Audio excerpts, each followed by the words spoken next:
The purpose of the wars of the Holy Prophet, peace and blessings of Allah be upon him, was not to cause needless bloodshed.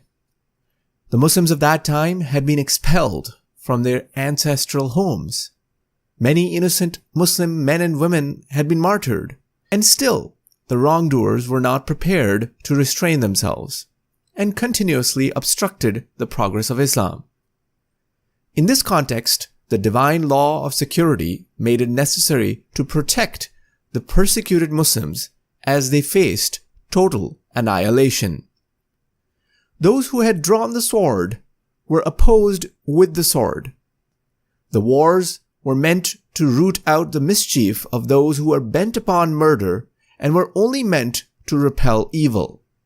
If Islam had not taken the measures of self-defense, thousands of innocent women and children would have been slaughtered and Islam would have become non-existent.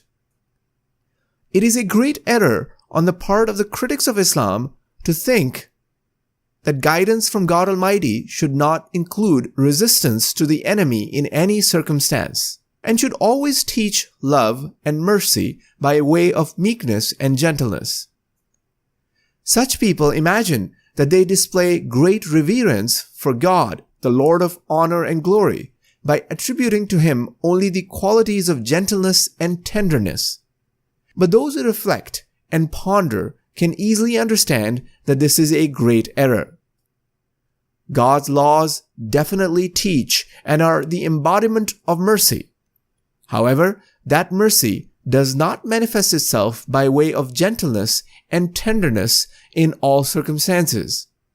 It is similar to the way a physician sometimes prescribes a sweet drink and at other times a bitter medicine for a patient. Divine mercy works in the same way. Take the example of the human body.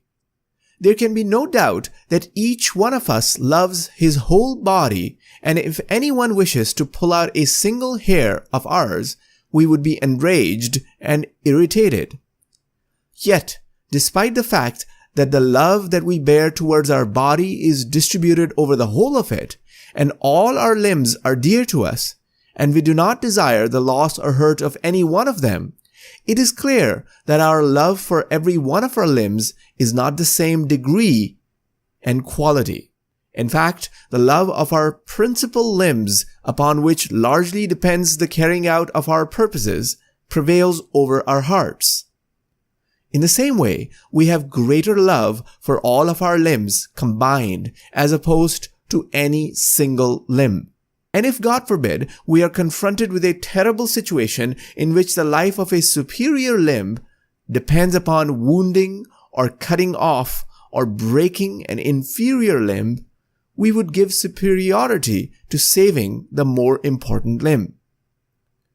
We are grieved at the loss of a limb which is dear to us, but we comfort ourselves as we have saved the more important limb. This should help us understand that when God sees that his righteous servants are in danger of being destroyed at the hands of evil opponents, which would in turn lead to great disorder, he intervenes with an appropriate manifestation of his powers, either from heaven or from earth, in order to provide protection to the righteous and to prevent evil and disorder from spreading. This is because he is Rahim, merciful, and Hakim, wise.